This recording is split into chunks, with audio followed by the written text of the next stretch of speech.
It is not the critic who counts, not the man who points out how the strong man stumbles, or where the doer of deeds could have done them better. The credit belongs to the man who is actually in the arena, whose face is marred by dust and sweat and blood, who strives valiantly, who errs, who comes short again and again. Because there is no effort without error and shortcoming.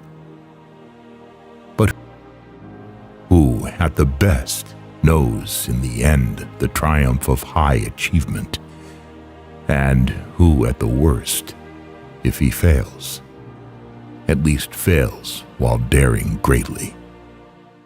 The GOAT, the one who carried the company through its most difficult moments, and now officially the greatest champion in WWE history. In today's video, we're gonna bring you the reasons why WWE was right to write this, which is one of the greatest moments in WWE history.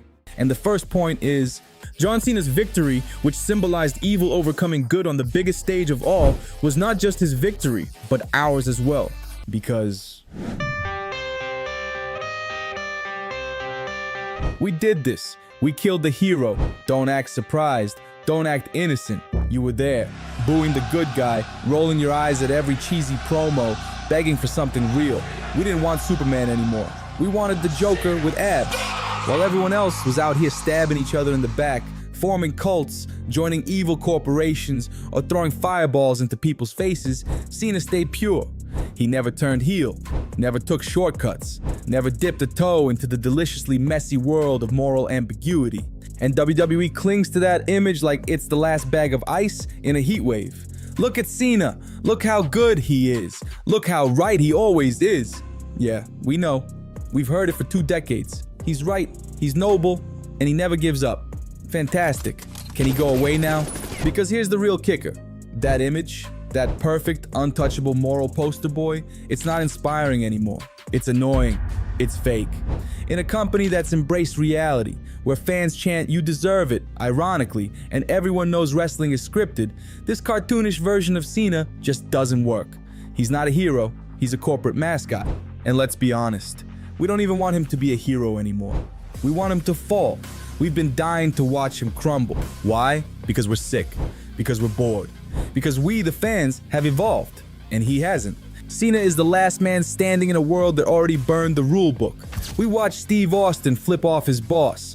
We watched Roman Reigns turn into a manipulative, gaslighting cult leader, and we cheered. But Cena? Cena's still out here acting like it's Saturday morning cartoons. And that's the irony.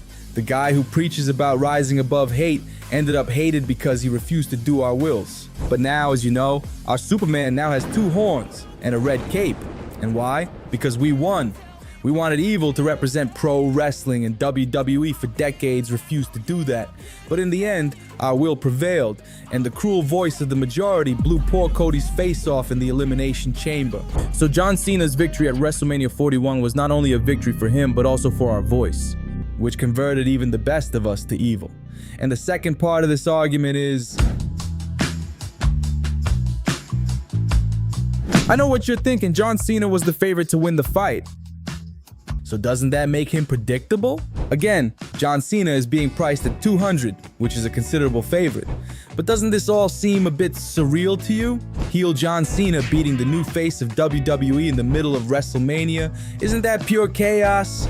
And the situation gets even more bizarre when we compare it to last year's WrestleMania. Let's not pretend the WrestleMania 40 ending was some seismic cultural event.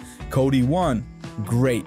Cue the fireworks, cue the crying fans, cue the recycled pyro from Roman's 900-day reign. It was safe, it was clean, it was painfully predictable. And don't get me wrong, it was an iconic moment, but still, predictable. But heel John Cena becoming the champion? Now that's an event. That's not a storybook ending. That's a Molotov cocktail thrown straight into WWE's moral compass. That's the unthinkable finally happening, because we've been trained, brainwashed even, to believe that John Cena is incapable of sin. So when that guy finally snaps, When he shows up with a twisted grin and stomps Cody's dream into the mat, that's trauma. That's theater. That's box office. We're not talking cheap heat here. We're talking genuine emotional violence. But Cena's victory isn't just good for him, it's good for Cody Rhodes too. You thought he finished the story at WrestleMania 40? Please. That was the prologue. That was the part where the hero thinks he made it, pops the champagne, and then gets punched in the soul by reality. The actual meat of the story. The pain, the doubt, the fire-forged growth that only starts when he loses again. Because here's the truth nobody wants to admit. Cody Rhodes has been way too comfortable. He's had the crowd. He's had the sympathy.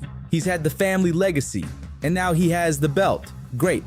But you don't become legendary by standing tall. You become legendary by getting knocked the hell down and crawling back up with blood in your teeth and something to prove. That's what John Cena does for Cody. He isn't a roadblock. He's a revelation. He's the moment Cody realizes this business doesn't give you a fairy tale. It gives you pain. It gives you scars. And those are the things that turn a babyface into a myth. Cena becomes the villain in Cody's next chapter. The monster who drags him back into the dirt and forces him to evolve. He's the mentor turned tyrant, the golden idol who burns down the temple. And that's perfect, because Cody needs this. He needs to suffer. He needs to be humbled. He needs to walk story. Then we watch Cody break and rebuild. Then we watch him lose the crowd, lose his faith, lose his smile, and claw his way back to a version of himself that's more brutal, more focused, more undeniable. That's how icons are born. Not through hugs and pyro, but through heartbreak and revenge. And years from now, when Cody does win the title again, not for his dad, not for the fans, but for himself, that's when it hits different.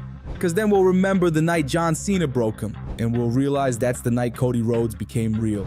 And of course, now we're going to talk about the f***ing... It's not just a part of history, it's the f***ing history. The greatest champion of all time has to be carried by the best of all time. It's him, no one else. No one had as much impact, no one had as much charisma, and no one carried the company through so many different eras. When Cena announced his retirement, it was very clear to me that this title was already a guarantee. Leave your comments below, and don't forget to subscribe to the channel, hit the like button, and share with your friends, because this helps us a lot. That's all for today, folks.